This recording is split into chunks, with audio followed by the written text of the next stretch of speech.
O podcast que você ouve agora é uma produção da Central 3.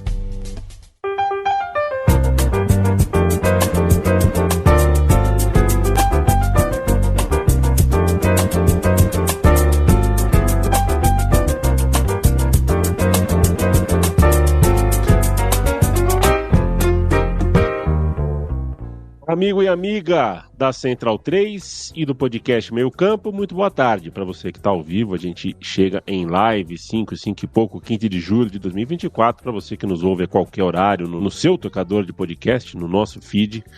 Um grande beijo, um grande abraço também. Me chamo Leandro Amin, estou ao lado de Felipe Lobo, Matias Pinto, Leandro Stein, numa segunda-feira de ressaquinha pós Eurocopa, Copa América, já de olho numa Olimpíada que vem aí. A gente não tem praticamente respiro, né? A gente que gosta muito de esportes, e quem mora no Brasil não teve nem respiro de futebol de clubes, né? Tudo continuou andando aqui, Copa do Brasil, Campeonato Brasileiro, mas é um meizão intensivo de futebol de seleções que mexeu com a gente, né? Bastante coisa aconteceu em Copa América, em Eurocopa. A gente vai falar da Espanha, que veja só, né, Matias Pinto, um abraço para você. A Espanha ganhou a Copa do Mundo Feminina e a gente estava aqui conversando sobre, né, e a gente lembra quando, na ocasião, o mundo conheceu pessoas que o Leandro Stein já tinha falado aqui, que o Felipe Lobo já tinha falado aqui no nosso podcast, as pessoas que dirigem o futebol espanhol, que são pessoas da pior espécie, pessoas da maior indignidade possível. O Brasil tem pessoas bem parecidas na gestão, pessoas da mesma estirpe, mas a Espanha conseguiu, de alguma forma, proteger o seu modelo de futebol.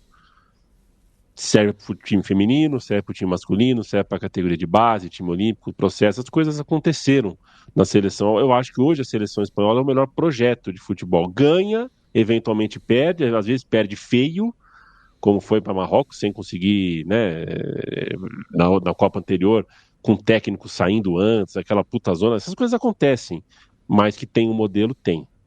E a gente vai ficar sonhando com o dia que o Brasil, apesar dos Edinaldos, apesar de tanta coisa, possa ter um modelo de futebol. Tudo bem contigo?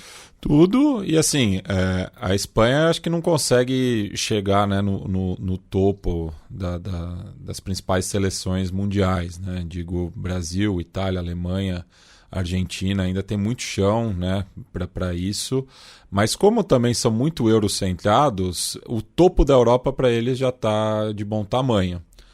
Então, com a conquista de ontem, né, a Espanha se torna a maior campeã da Eurocopa, incontestável, né, com 7 vitórias, o ataque mais letal da história da competição. Claro, ela foi aumentando de tamanho, isso contribui, mas mesmo assim a gente vinha, né, destacando nas semanas que se passaram que era a seleção que praticava, né, o futebol mais vistoso, né, o futebol mais ofensivo, e que difere muito, né, da geração anterior, né, ali de 2008 a 2012, né, um jogo mais vertical, mais veloz também, né, com esses dois pontas aí que ainda vão ter, enfim, uma larga caminhada, né, na seleção espanhola, né, Nico Williams e Lamine Yamal vão ter ainda muito tempo, né, vestindo a camisa roja.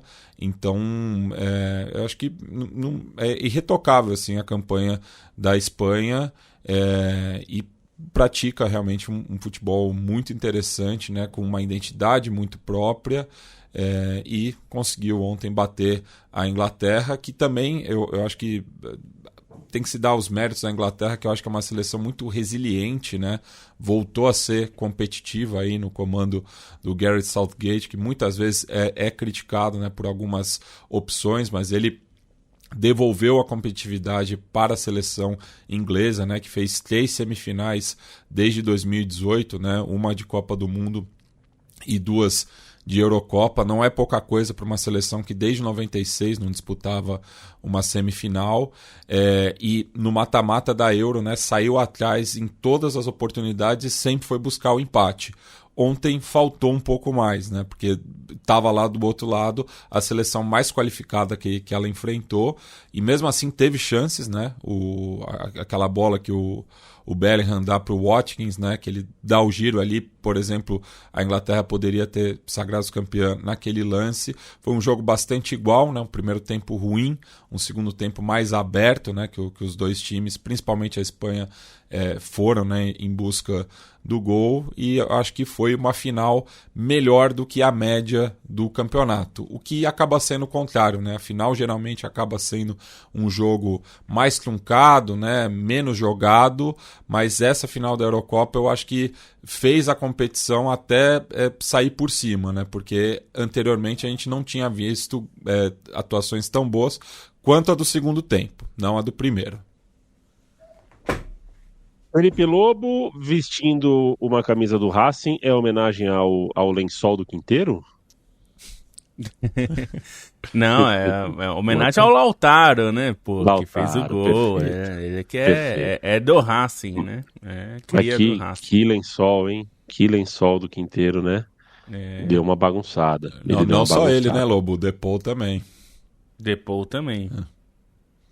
Um animal, né? O que o Depou jogou essa decisão é uma coisa animalesca. Você vê que é o time da Argentina que não tem... sem bola, o time da Argentina já não é de hoje. Eu lembro de 2019, a Copa América de 19, a Argentina sem a bola tem um a menos. O Messi não se dá esse trabalho, e não tem que se dar mesmo. Acho que o time tem que se virar sem. E algumas vezes o time da Argentina não viabilizava o seu futebol, e eu acho que esse era um dos problemas do time do Sampaoli, porque o Sampaoli não conseguia fazer essa compensação, não conseguia encaixar. Com o Di Maria veterano, você tem dois problemas ali. O Di Maria volta, o Di Maria é colaborativo, mas não tem físico, não consegue dar conta. Mas com o Depou em campo, gente, esquece. Com o Depou em campo, ele preenche o espaço de três ali, na frente da zaga, na frente dos laterais. Ele marca do lado do campo. O segundo tempo, ele veio marcar e atacar do lado direito, no corredor direito da seleção argentina, esquerdo da seleção colombiana. E parecia que tinham três caras em campo. Era uma coisa impressionante. Tinha três Depois em campo. Um monstro. Foi o melhor jogador da Copa América, na tua opinião, né? Um abraço para você, quero saber o teu voto. Um abraço. Não parei para pensar assim exatamente, mas eu achei o prêmio pro Rames, assim, apesar do baixo astral de dar o prêmio para um vice-campeão, de bom tamanho, porque eu gostei muito da Copa América do Rames, né? Mas não sei se eu daria necessariamente pro Depou. Mas fez, né? Um jogo muito grande, e assim, uma coisa que eu gostei particularmente dessa final é como ela acabou fazendo justiça para muitos jogadores da Argentina que ficaram chamuscados ou que não participaram da Copa do Mundo, né? Assim, pareceu providencial, porque o lance do gol, né? Vamos lembrar que nasce com uma roubada de bola do Paredes, depois com um passe do Lo Celso e a definição do Lautaro Martinez. O Paredes, ele começa como titular na Copa do Mundo e perde a posição com justiça, né, para o Enzo Fernandes. O Lo Celso não vai para a Copa do Mundo porque ele se machucou, e o Lautaro também era titular e perde a posição para o Julián Álvares, né? E foram, assim, três jogadores que eram titulares no time durante a decisão da Copa América de 2021, três jogadores que foram importantes durante o ciclo de classificação até a Copa do Mundo, mas ficaram com essa imagem manchada, né? E, assim, no caso mais do Paredes e do Lautaro, especialmente do Lautaro, porque não estava bem fisicamente e, consequentemente, não rendeu bem na Copa do Mundo. Então, você ter esse gol, assim, para premiar esses jogadores, e também gostei muito do Nico Gonzalez, né, que veio do banco e é outro desses exemplos, é outro jogador que não foi para a Copa do Mundo por lesão. Então, você ter essa Copa América para recompensar esses jogadores, né, e foi algo que até aconteceu no primeiro amistoso da Argentina pós-Copa do Mundo, né, naquela festa linda no Monumental de Núñez, o Scaloni fez questão que esses jogadores estivessem presentes, né, os jogadores que acabaram sendo cortados de última hora para a Copa do Mundo estiveram presentes na festa porque eles foram importantes no processo. É legal que uma competição como a Copa América, ainda que, enfim, seja um universo diferente em relação à Copa do Mundo, premie esses jogadores e marque, assim, a importância do Lautaro Martinez, né? Porque tende a ser um cara protagonista nessa troca de guarda da Argentina. Ele já foi muito importante no ciclo, né? Durante a construção dessa Argentina pós-Copa do Mundo de 2018, foi sim, pela juventude, pelo talento, foi um cara que recebeu muita confiança. Durante a Copa do Mundo não correspondeu, mas nessa Copa América, de novo, né, recuperou esse prestígio, mesmo com aposta no Álvares, por ser um jogador que contribui mais sem a bola, exatamente, né, por ser um cara que pressiona mais. Ele acabou sendo privilegiado nessa reta final, mas o Lautaro foi decisivo, proporcionou algumas das melhores atuações da Argentina nessa Copa América, marca o gol do título e coroa que é uma temporada excepcional, né? Assim, que ele jogou na Inter, que ele fez no campeonato italiano, merecia ser reconhecido. E se todo mundo gosta de falar de premiações individuais, acho que esse combo que ele consegue é para ele ser reconhecido aí numa bola de ouro, no FIFA The Best, com uma posição mais privilegiada pelo conjunto da obra. Pois é, muito se... E voltando ao Depou, a minha pergunta para você, Nestan, é porque a gente se acostumou a falar que Xavi merece bola de ouro. Hoje a gente fala sobre Rodri, né? Poxa, o Rodri tem que disputar. E o cara que fura a bolha do artilheiro, né? Porque geralmente o melhor do mundo, essa discussão de melhor do mundo, mais badalado, é o cara que faz mais gol, tá lá na frente. Então, quando o cara que um pouquinho mais de trás ganha esse espaço, a gente tem que valorizar. Eu não estou falando que o Depou é o melhor jogador do mundo, mas ele tem que ser lembrado de maneira devida. Ele é o cara que viabiliza essa seleção da Argentina, é um dos diferenciais para a gente entender, e aí eu coloco essa provocação para vocês, né? Provocação não, mas uma linha do tempo, que a Argentina perde no Maracanã, a final da Copa de 14, depois perde no ano seguinte Copa América, tem a Copa América Centenário, mas está jogando as finais, está chegando lá, o time está jogando sua bola, está dentro de uma normalidade. O que acontece em 2018, na Copa da Rússia, é completamente fora da normalidade. A percepção de que os próprios jogadores estavam escolhendo a escalação, uma boataria que na verdade era vulgar, né? A seleção da Argentina foi vulgarizada pela conversa de Mascherano, de Sampaoli, de Agüero. Foi o fundo do poço, na minha concepção ali, tudo com o Maradona assistindo os jogos, imagens engraçadas, a gente dava risada no Maradona, mas aquela Copa América foi muito baixa astral para a Argentina, e ali a gente viu uma seleção argentina à deriva do ponto de vista, inclusive, institucional, do que ela queria para a vida, de que tipo de identidade ela tinha para oferecer para o seu torcedor, para o seu povo. E é muito notável que 6 anos depois, e aí eu acho que daquele time já tinha Messi, aquele time já tinha Di Maria, né? É muito notável que a gente tenha visto o surgimento e um crescimento tão vultuoso de alguns personagens, né? O Messi e o Di Maria a gente já sabia do tamanho, era uma questão de oportunidade para eles conseguirem transformar o tamanho deles em taça. Agora, o surgimento de um Dibu Martínez, o surgimento de um Cuti Romero do jeito que tem jogado, a maneira como o Otamendi reinventou a sua imagem, porque ele era tido até, principalmente por nós brasileiros, porque a passagem dele pelo futebol brasileiro foi bem meia boca, tamanho que o Otamendi se tornou. Depou até o Paredes, agora é reserva, mas o que esse cara conseguiu jogar, e o lance do gol, né, Felipe Lobo?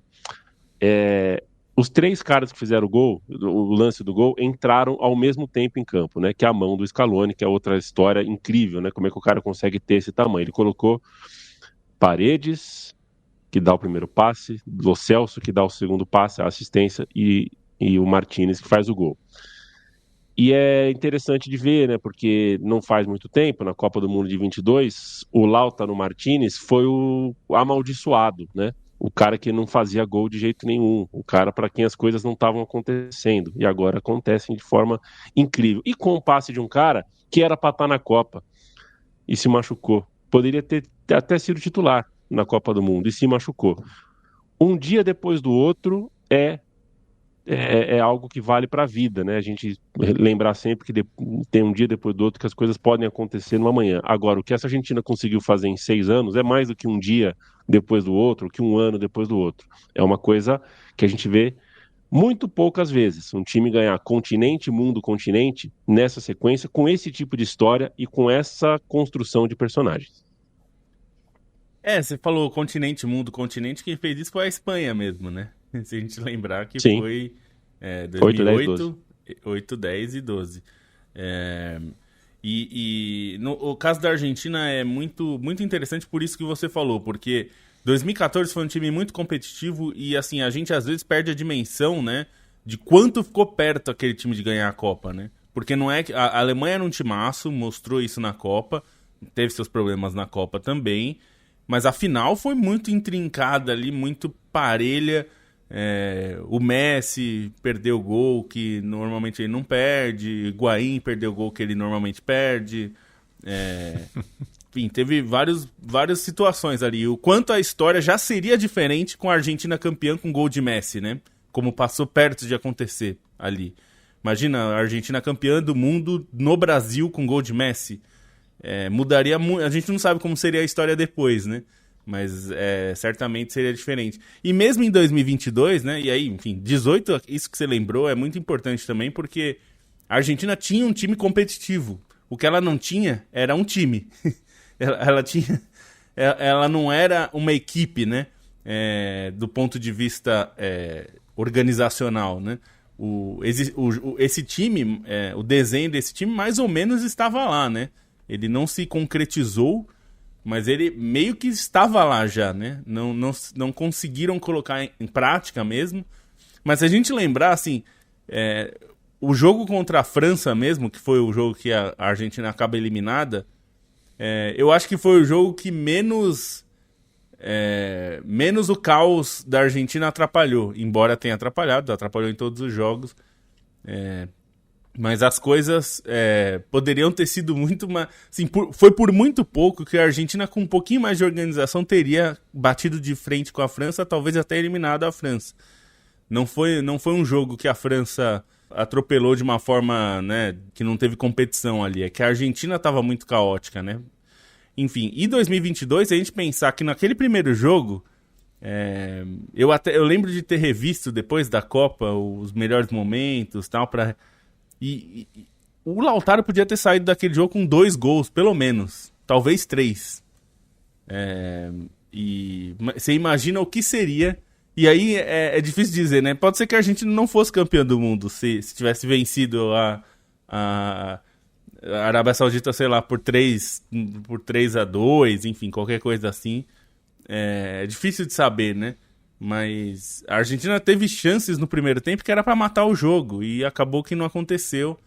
Então é isso que você falou de um dia após o outro. O Lautaro termina essa Copa América como artilheiro com 5 gols, sendo 4 deles tinham sido na fase de grupos.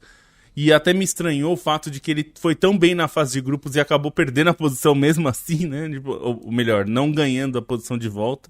Me pareceu que ele, naquela discussão que a gente chegou a ter aqui de...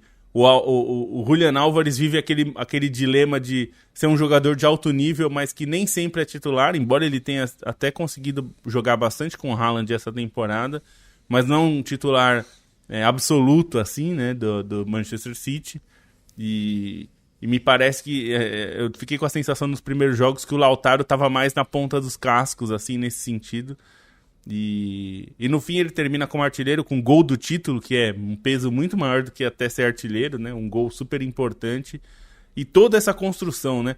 O que o Paredes fez ali na recuperação de bola, que vira um contra-ataque do contra-ataque, né? Porque a Colômbia estava saindo pro ataque, o Paredes dá um carrinho daqueles de manual, né? Preciso, assim, aquele carrinho assim que desarma e o oponente não tem nem o que reclamar, né? Não dá nem pra falar que entrou muito duro, fez uma falta, reclama. Não tem, né? Foi muito preciso, muito limpo. E o Lo Celso dá um passe muito inteligente, né? Batendo ali, tocando de primeira, deixando o Lautaro numa posição que ele conhece muito, faz o gol. Acho que foi importante demais pro Lautaro por esse peso. E para mim, e aí eu acho que é uma coisa que talvez a gente possa discutir, o que mais me pega nessa Argentina, assim, de como ela ganhou, é que ela ganhou com o Messi quase coadjuvante. Eu não vou dizer coadjuvante porque o time gira em torno dele. Mas, assim, o Messi não foi... A Argentina não dependeu do Messi para vencer os jogos.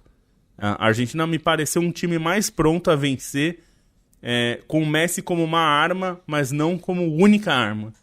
E isso me parece o mais importante para a Argentina pensando para o futuro. Porque se a gente visse uma Argentina ganhar de novo, com de novo o Messi pegando a bola embaixo do braço e levando a Argentina nas costas, seria uma coisa. Mas o que a gente viu foi um Messi que contribuiu para a Argentina, mas uma Argentina que parece muito mais pronta a contribuir para o Messi continuar, se ele quiser, sem que ele precise ter o peso de carregar a equipe nas costas, o que é muito importante, né? Fazer uma provocação rápida aqui, tá? O VAR de Inglaterra e Holanda teria dado pênalti para a Colômbia no último lance? Porque não foi pênalti, né? Mas eu também acho que não foi pênalti no Kane, mas são lances similares. Eu ainda estou inconformado com o pênalti que deram para a Inglaterra contra a Holanda. Só queria fazer esse lembrete, mas a gente fala de Euro daqui a pouco. Matias, quero te ouvir sobre Estados Unidos da América. Uma final em um país cujo candidato e virtual eleito presidente do país teria sido alvejado, né, na tentativa de atentado, e o tiro que estilhaça o teleprompter, que bate na orelha, e aquela loucura toda que as pessoas acham bonito, e cai a programação do Fantástico toda, né, o Fantástico só fala disso, e a gente parece que a gente é dos Estados Unidos, né, é uma coisa assim, eu fico meio chocado, mas no dia seguinte a gente tem a final. Uma televisão argentina teve um comentarista, vai me fugir o nome do comentarista, infelizmente, mas ele, no momento de indignação, falou que as imagens na porta do estádio de Miami refletem bem como Miami e os Estados Unidos como um todo, como país, tratam os latino-americanos. Quer dizer ele que se fosse uma partida entre americanos, a organização, a segurança, os acessos seriam melhor tratados, que foi largado de qualquer jeito. O que a gente sabe é que depois que o jogo começou, o portão foi aberto, quem tinha ingresso, quem não tinha, entrou de qualquer jeito, e teve gente que foi pisoteada, as pessoas não tiveram como se locomover para banheiro, como se locomover para os seus assentos, lanchonete, esquece, nada disso. Foi um caos. E ainda bem que ninguém ferido com mais gravidade se tornou número, notícia, tudo mais. Que tal? Pois é, né? Os Simpsons previram isso mais uma vez, né? Que tem um capítulo ali antigo, né? Dos anos 90, final de 99, 10ª temporada, que o Homer e seus conterrâneos invadem um estádio em Miami no Super Bowl, né? Porque tinham comprado ingressos falsificados, enfim. E claro que não teve a mesma repressão, né, que a gente viu ontem, né? Que foi uma selvageria, enfim, que representa muito bem, eu acho que essa gestão do Alejandro Domingues, né, esse entreguista, novamente, eu acho que isso tem que ser dito todas as vezes, né, de ter levado mais uma competição chancelada pela Conmebol para os Estados Unidos, como se isso fosse algo extremamente positivo, né? E assim, eu acho, sempre defendi isso, eu falo mais uma vez, eu sou defensor de uma confederação pan-americana, ainda mais com o que fizeram com as eliminatórias ultimamente, né? Mas Copa América é uma coisa, Copa Ouro é outra coisa, enfim. E fala-se muito, né, do complexo de vira-lata, mas, por exemplo, na Copa do Mundo no Brasil, né, de todos os jogos realizados, dos 64 jogos realizados, eu só lembro de uma confusão parecida, e mesmo assim bem menor, no jogo Chile e Espanha no Maracanã, que houve sim, né, uma tentativa de invasão ali do antigo estádio jornalista Mário Filho, por parte da torcida chilena, mas que foi rapidamente contida, né? Porque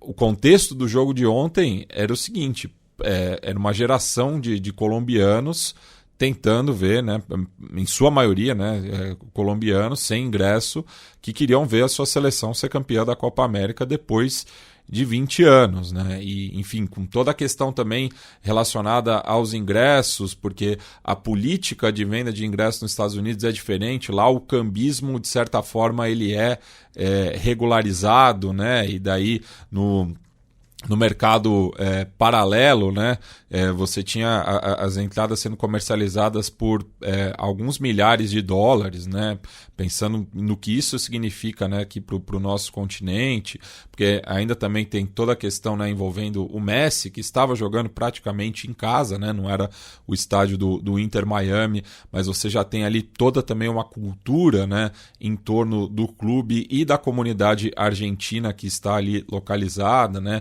Miami também, né, tem esse status simbólico, né, de ser a capital latina dos Estados Unidos, porque você tem ali diversas comunidades oriundas de países latino-americanos, então tem todo esse contexto também, mas mostra mais uma vez, né, que os Estados Unidos não está pronto para organizar um evento desse porte, né? Mas isso é pouco dito, né? Porque não foi só esse episódio, né? A gente vem criticando, né, essa organização da Copa América, que foi escanteada, né? Jogada, né, em estádios de futebol americano. A própria Major League Soccer não parou, né? Imagino também o que devem estar pensando, né, os proprietários do Inter Miami, que perderam 2 dos seus maiores ativos aí durante esse mês, né, por conta da Copa América, dividindo atenções também. Então, enfim, é a cereja do bolo, né, dessa Copa América, que também eu acho que foi bastante pobre, né, dentro de campo, muito por conta das questões que a gente vem debatendo nas últimas semanas, né, do campo reduzido, da qualidade do gramado, enfim, e acabou acontecendo isso, né? Um jogo com mais de 1 hora de atraso, e que tinha momentos que nem sabia se teria, né, a possibilidade do jogo rolar,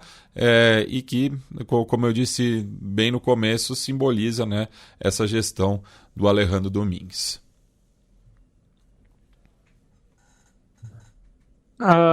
O Leandro Stein, a gente vai falar de Eurocopa daqui a pouquinho.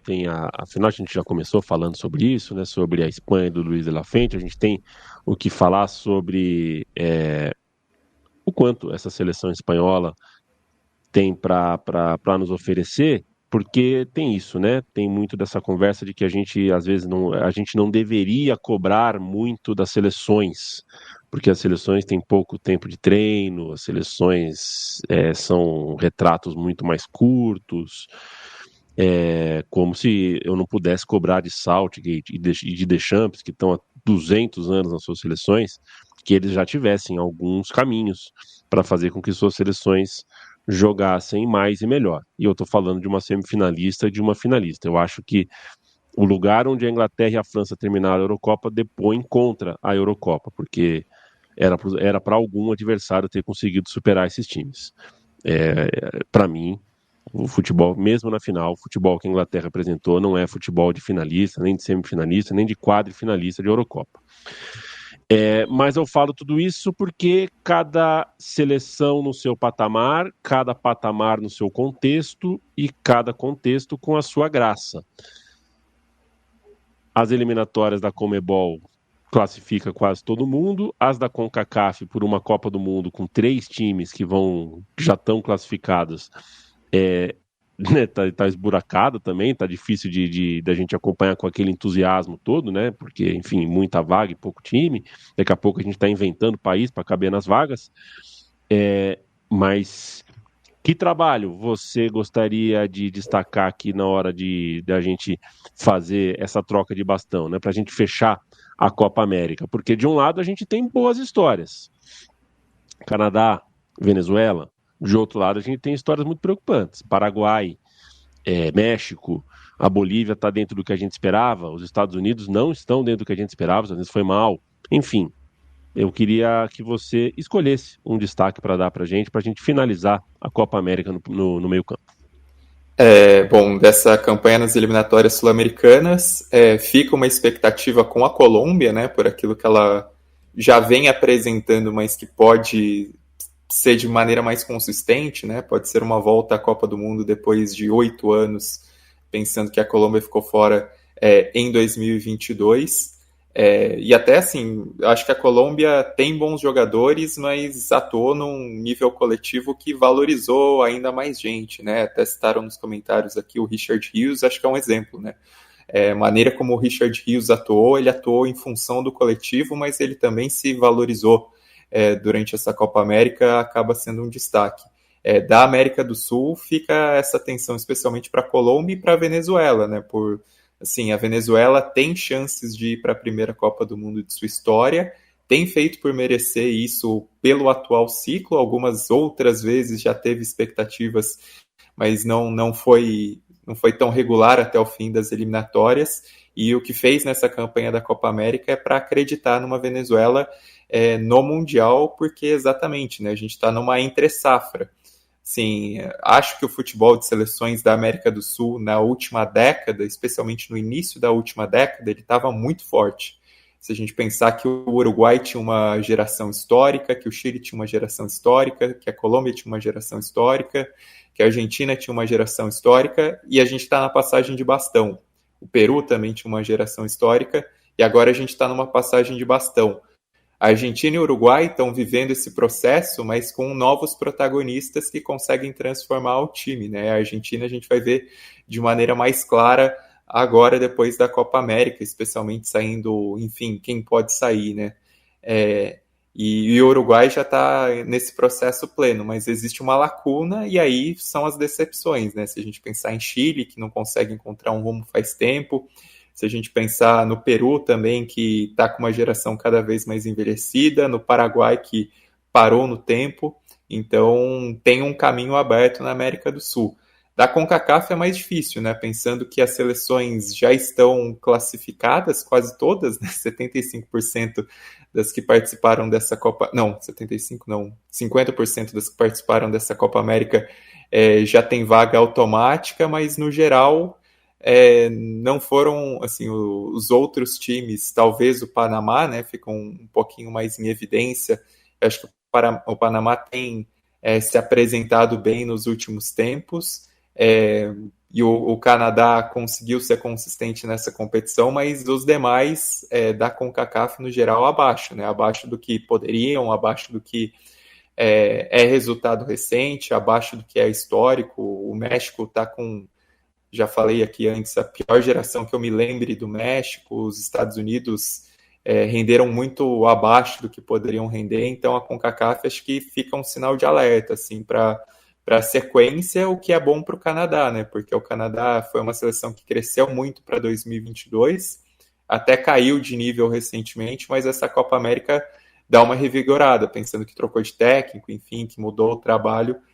O Canadá acaba saindo com um vencedor. E só para fechar esse comentário, assim, uma exaltação necessária nessa renovação, nesse processo.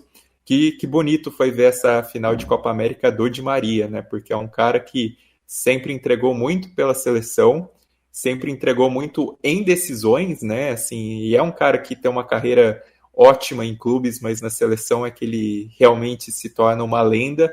E mais uma vez, né? Fez um grande papel numa final. Saiu ovacionado, muito aplaudido, e até comentei depois no Twitter, né, falando que o Di Maria, ele tá fácil entre os 10 maiores jogadores da história da seleção argentina.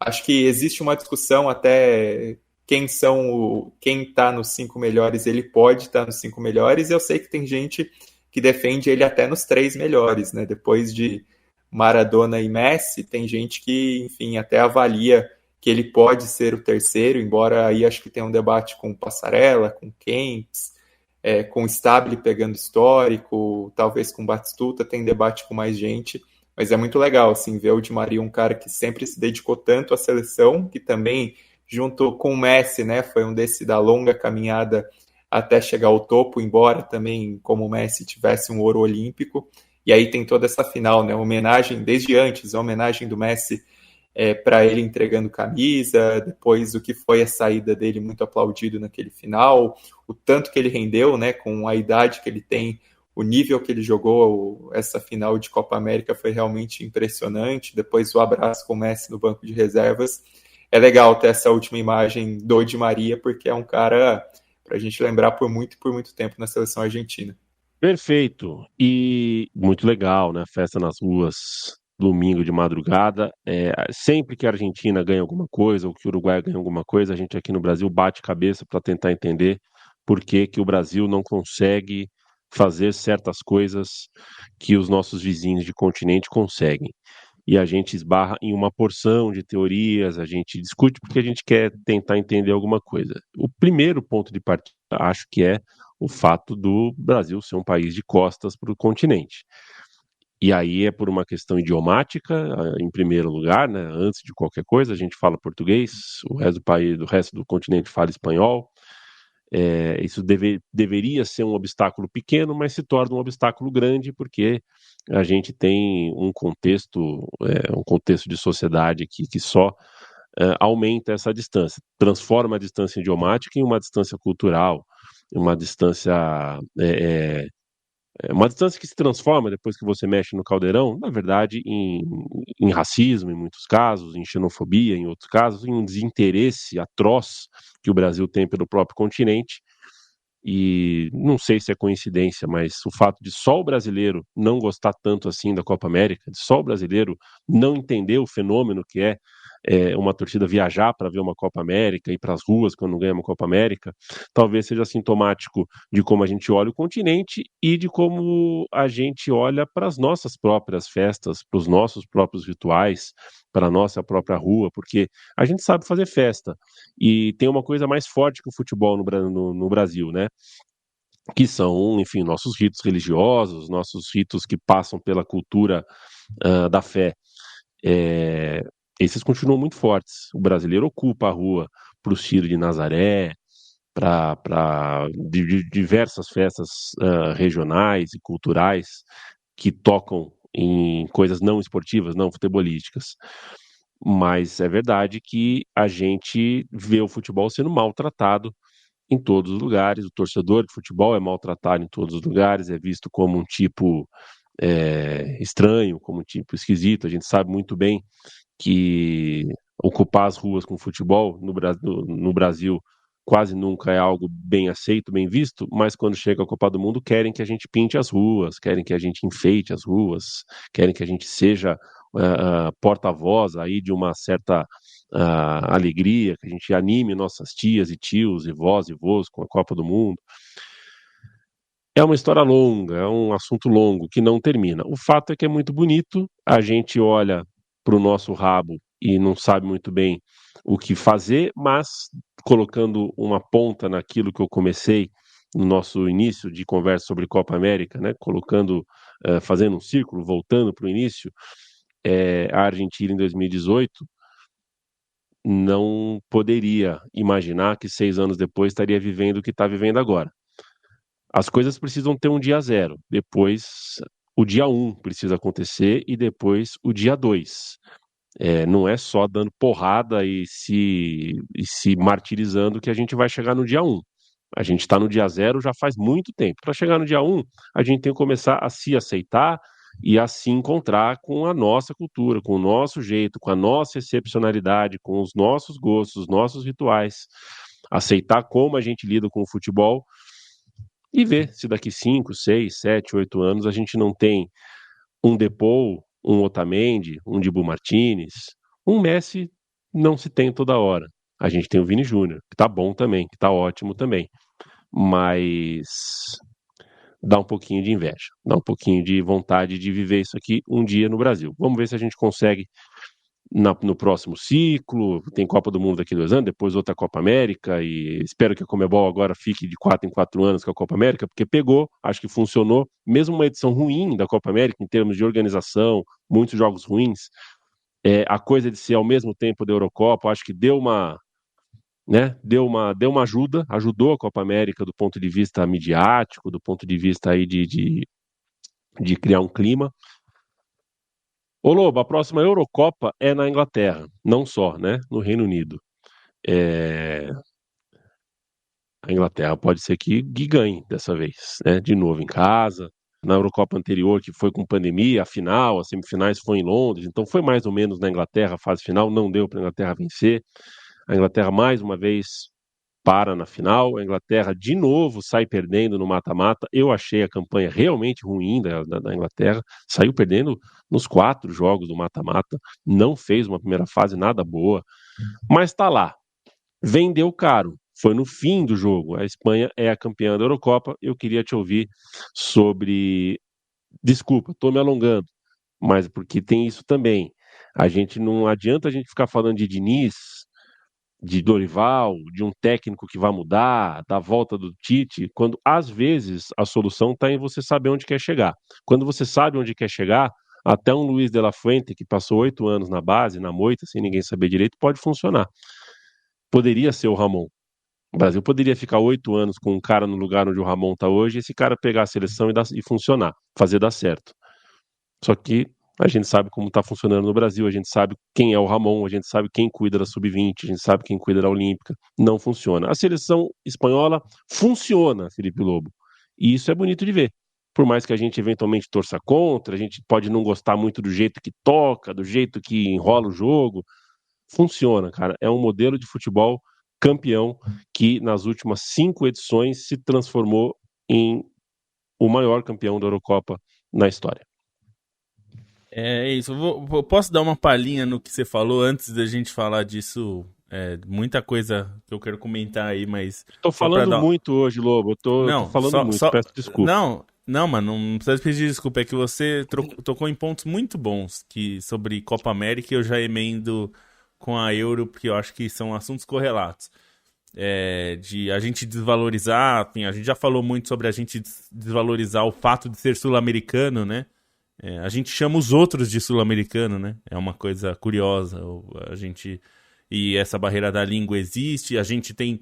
Acabou de ser aprovada no Congresso Nacional uma reforma do ensino médio que tirou a obrigatoriedade que estava sendo discutida há tempos de ter espanhol nas escolas, que seria fundamental, né? Tem idiota falando que o Mercosul não serviu para nada além de ter placa. É gente que não se deu ao trabalho de estudar o que significou o Mercosul para o comércio sul-americano, para pegar só o ponto de vista econômico, tá? Nem vou pegar os outros pontos de vista também, mas só do ponto de vista econômico já teve muita coisa. E a gente continua desvalorizando o fato de que a gente deveria aprender o espanhol, porque o espanhol é o idioma mais usado no continente, e isso é muito importante. E eu estou dizendo importante por vários aspectos. Primeiro, cultural, a gente precisa entender a cultura sul-americana que a gente ignora, a gente olha para a cultura americana e europeia como meta e um pouco essa coisa de querer ser, né? De querer ser e querer estar nos Estados Unidos e na Europa, e a gente olha pouco para o continente sul-americano nesse sentido. Existe aquilo que a gente já falou sobre a sul-americana, por exemplo. A sul-americana é muito valorizada, e não é só pelo Equador, né? Quando a LDU ganha ou quando o Independente Del Valle é valorizada pelo River, pelo Boca, quando eles jogam, porque eles sabem que é um título continental. Então a gente desvaloriza muito porque é como se fosse qualquer coisa. E a Copa América entrou nisso, e eu vou até dar um dado histórico. A data FIFA é uma coisa muito recente. Às vezes as pessoas esquecem que a data FIFA foi criada em 2002. Assim, historicamente isso é muito recente. A gente tem aí 20 e pouquinhos anos, 22 anos de quando foi criada a data FIFA. E foi criada justamente porque, por exemplo, o Brasil tinha muita dificuldade para liberar seus jogadores para a Copa América. E mesmo depois da instituição da data FIFA, por exemplo, na Copa América de 2004, a primeira efetivamente com a data FIFA presente, os clubes não queriam liberar. Assim, não foi que do dia para a noite tudo mudou, né? Foi uma briga. Então os jogadores principais do Brasil não vinham para a Copa América. Então isso já tem um histórico aí da gente desvalorizar a competição, porque a gente não brigava para ter os jogadores, e mesmo os jogadores não queriam jogar, né? É bem verdade isso também. Então a gente se acostumou ao Brasil levar time reserva, time B e tudo mais. Depois, como o Brasil ganhou muito, né? 2004, ganhou lá em 97, 99, depois ganha em 2004, ganha em 2007...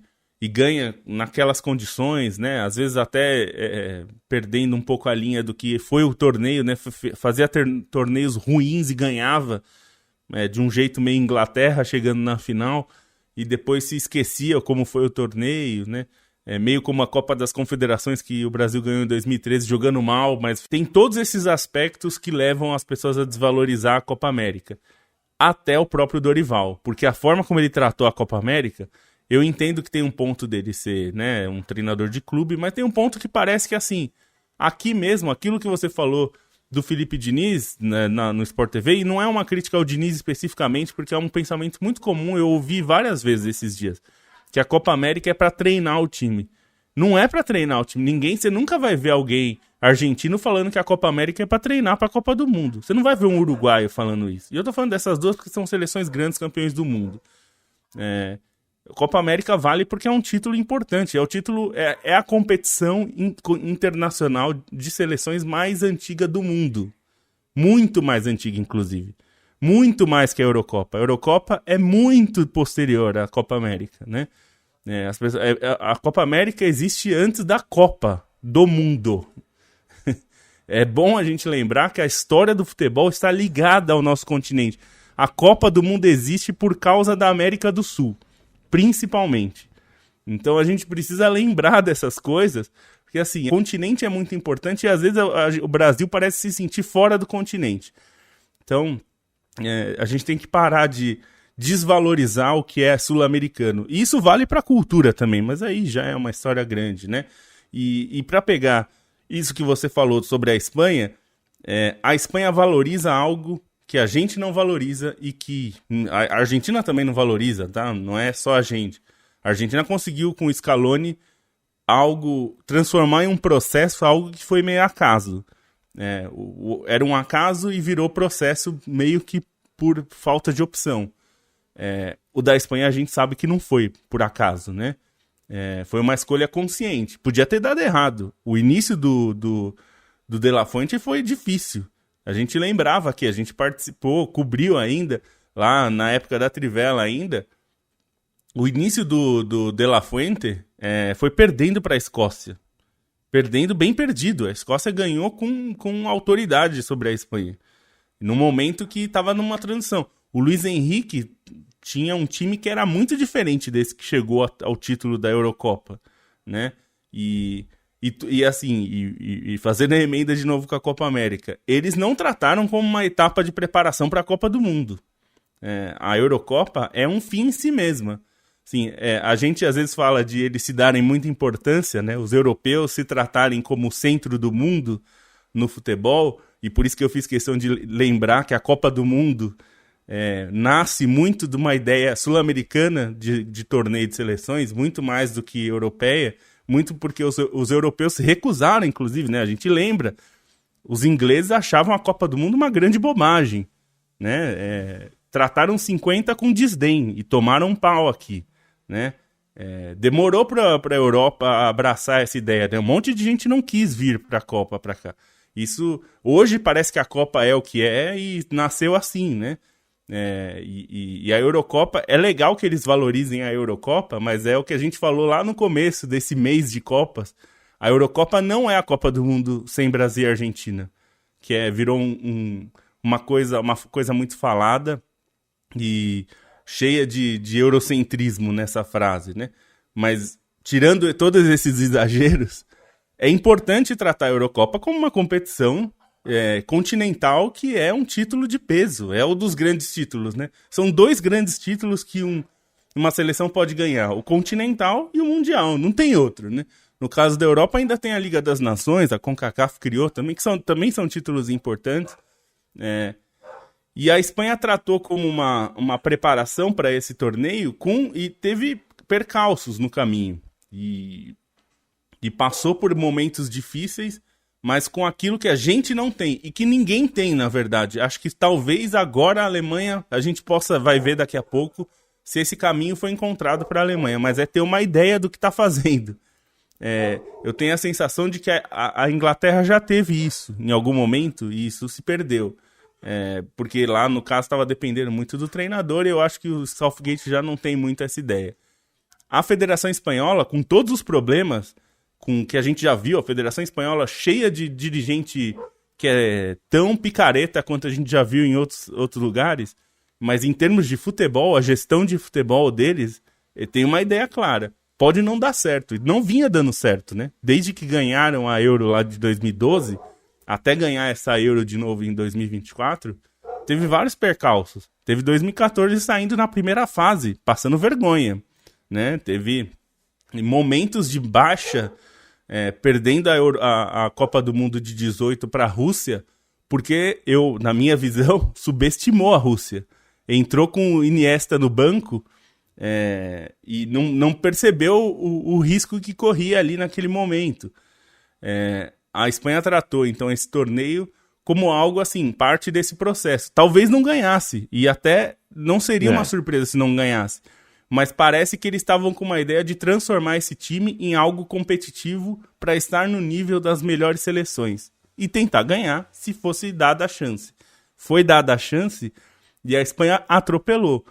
Mas é um processo. Se tivesse demitido lá depois de meia dúzia de jogos porque perdeu da Escócia, e perdeu feio da Escócia, perdeu tomando totó, não tinha esse título agora. Tinha demitido, teria contratado algum outro técnico espanhol de renome, porque o De La Fuente não tinha nome, era um treinador de base, mas eles sabiam o que estavam fazendo. E aí teve esse resultado. Não quer dizer que vai chegar em 2026 e vai ganhar a Copa do Mundo também. Obviamente que o torneio é muito perigoso. Mas pelo menos a gente sabe como a Espanha vai jogar em 2026.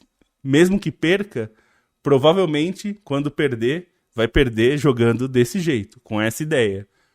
E tem o seu mérito fazer isso. Acho que você não pode ser teimoso na sua ideia, mas a sensação que eu tive é que a Espanha não foi teimosa. Ela tentou aprimorar a ideia daquilo que funcionou lá atrás e que não funcionava mais, com novos elementos. E esses novos elementos passam não só por jogadores, como o Yamal e o Nico Williams, que são craques, mas passa por também saber adaptar o time, e isso a Espanha fez muito bem. Quero mandar um abraço para José Eduardo Flores, Camilo Pinheiro Machado, direto dos Estados Unidos, um abraço para você, Renan Silva, Tércio Sonic, sempre presente, José Flores tá aqui também, recebe meu abraço, Geto Martins, o Cauê, o Renan faz uma lembrança aqui, né Stein, né, Matias, que o time da Espanha ainda estava desfalcado pra cacete, né? Eu gostei muito da Copa, da Eurocopa do Ruiz, que talvez não tivesse espaço como teve se a gente tivesse Gavi, se a gente tivesse Pedri, e ao longo da competição o time foi perdendo peças e na final perdeu o Rodri, no meio da final.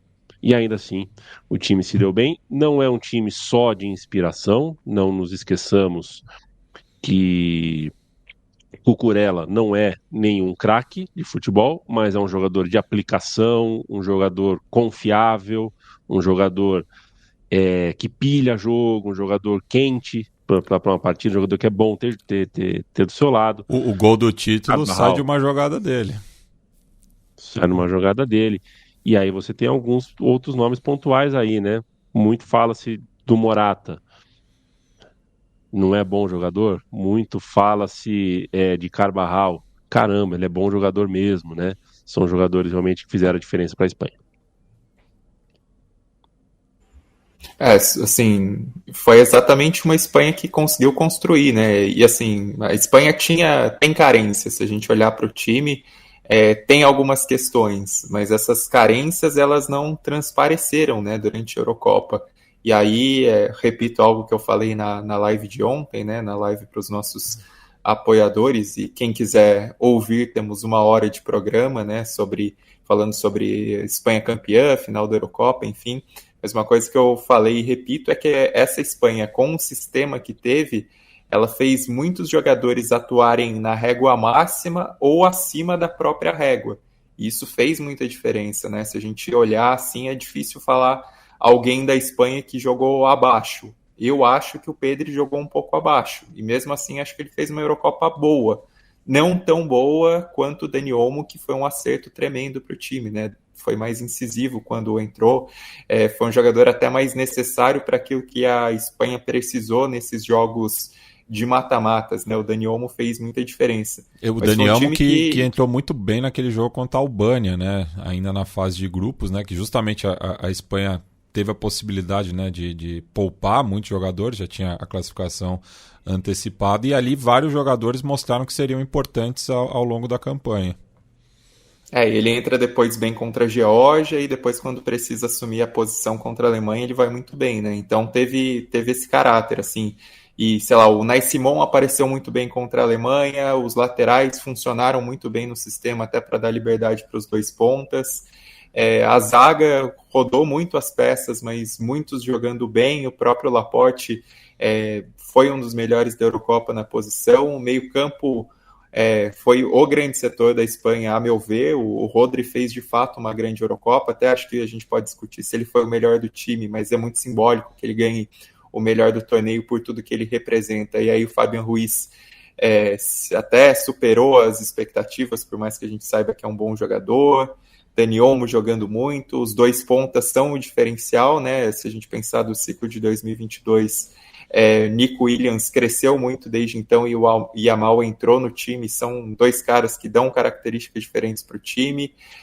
Mesmo o fato do Morata não ter jogado bem, o papel que ele faz acaba até ajudando esse trabalho dos pontas, então, e é um time que teve banco, além de tudo, né? Pensar que o Oyarzabal fez o gol do título, pensar que o Merino fez o gol da classificação mais difícil contra a Alemanha, tudo isso influenciou para uma Espanha que foi coletivo, mas teve essa capacidade individual potencializada pelo Luis de la Fuente, e isso acaba sendo mérito, né? Um time que conseguiu funcionar tão bem ao longo de todo o torneio com essa regularidade, o que é muito raro, né? A gente pensar em um time campeão de Copa do Mundo, de Eurocopa, de Copa América, que consegue jogar tão bem todos os jogos, né? Acho que todos os jogos da Espanha foram no mínimo uma nota 8 assim, para a atuação coletiva da Espanha e deixando adversários de peso pelo caminho, né? Assim, tudo bem que Inglaterra, Itália, França e Croácia jogaram abaixo do máximo que a gente esperava até pelos jogadores que tem.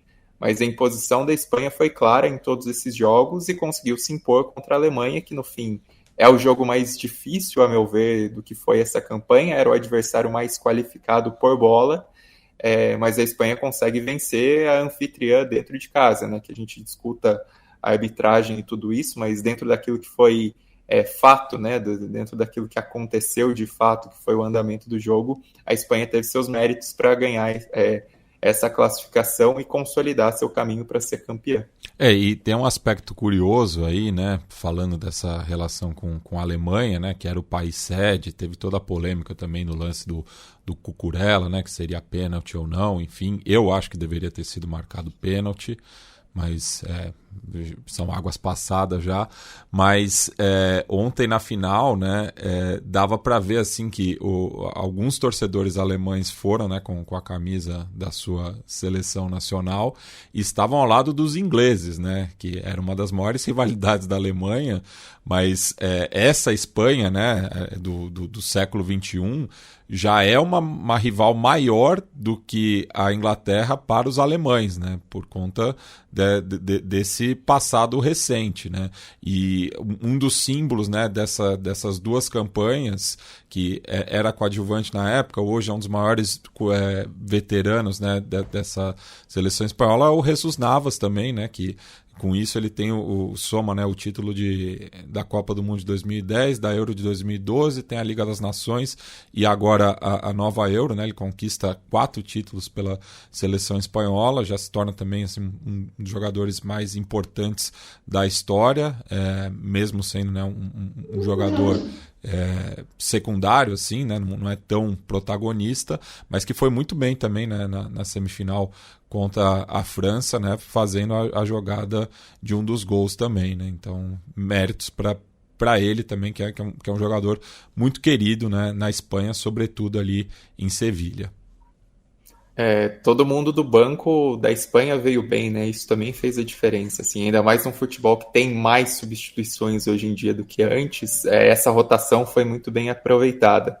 Sei lá, o Raya fez um bom jogo quando entrou contra a Albânia, né? E só para pontuar essa questão de rivalidade com a A Alemanha nunca ganhou um jogo competitivo contra a Espanha desde que o Muro de Berlim caiu. Assim, desde a Eurocopa de 88 que a Alemanha não ganha um jogo competitivo contra a Espanha, e aí entra o peso, né, de uma semifinal de Copa do Mundo em 2010, de uma final de Copa do Mundo, uma final de Eurocopa em 2008, e agora essas quartas de final de Eurocopa, sem contar a traulitada na Liga das Nações. Foi até, acho que, o grande chacoalhão da Alemanha, além das eliminações em fase de grupos de Copa do Mundo recentes, né?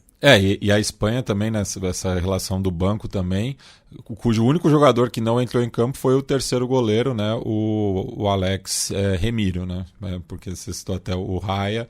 Então, dos 26 convocados, 25 estiveram em campo em pelo menos uma oportunidade, o que mostra, né, a força do coletivo dessa seleção espanhola. Um abraço para o Noedir Zanquete, sempre presente. O José Eduardo dá uma cornetada no Morata. Ele não é o meu atacante preferido também, mas, puta, capitão da seleção e... É difícil, né? É difícil remar contra essa maré, pô. O cara tá conseguindo as coisas. Teles, quem é mais fundamental nessa Espanha? Rodri, Olmo, Carvajal ou Yamal? Essa eu vou deixar por Matias responder seco para mim. Qual deles? Calma aí, só os nomes de novo. Rodri, Olmo, Carvajal. Olmo, Carvajal ou Yamal? Cara, acho que é o Rodri, né? Mas Perfeito. O Yamal, assim, seguido de perto, viu? Tá bom. A Cecília Madeira faz uma brincadeira aqui, né? Obrigado, viu, pela gentileza. Craque é o Yamin Yamal. Inclusive, falando em sobrenomes, né, Cecília? Mandar um abraço para a cantora Shakira, que ontem, mais uma vez, e agora para o público do futebol, não só do futebol americano, fez o chama-se a gruta, né? Que é um som de exultação, né? Quando você está muito feliz, muito exultante, na cultura árabe, né? Você faz o lá, né? Que o pessoal achou engraçado no Super Bowl, tal, e levantou uma discussão. Ela conseguiu fazer com que muitas pessoas se informassem sobre. E é interessante isso, né? Até porque, e a gente acabou de falar... Ela que é de origem libanesa, né? Ela é de origem libanesa, Shakira Mubarak. E a gente fala muito sobre o quanto, a gente falou aqui hoje sobre como o brasileiro tem dificuldade de entender a própria cultura do continente que ele mesmo vive, né? E a gente adora, a gente sabe tudo sobre Miami, a gente sabe tudo sobre alguns lugares que não tem muita relação com a gente, e às vezes a gente tem na casa ao lado da nossa um oriental e a gente não sabe nada sobre a cultura oriental e chama todo mundo de japonês.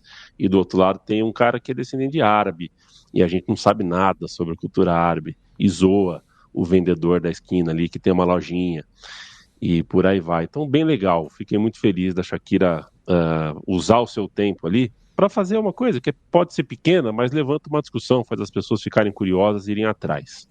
Zé Pereira, um abraço para você. Ei, Zé Pereira. Que rolê. Gostou do meu casaco, Zé Pereira? Esse meu casaco é da seleção de basquete brasileira. Ele curtiu minha camisa retrô, também. Né?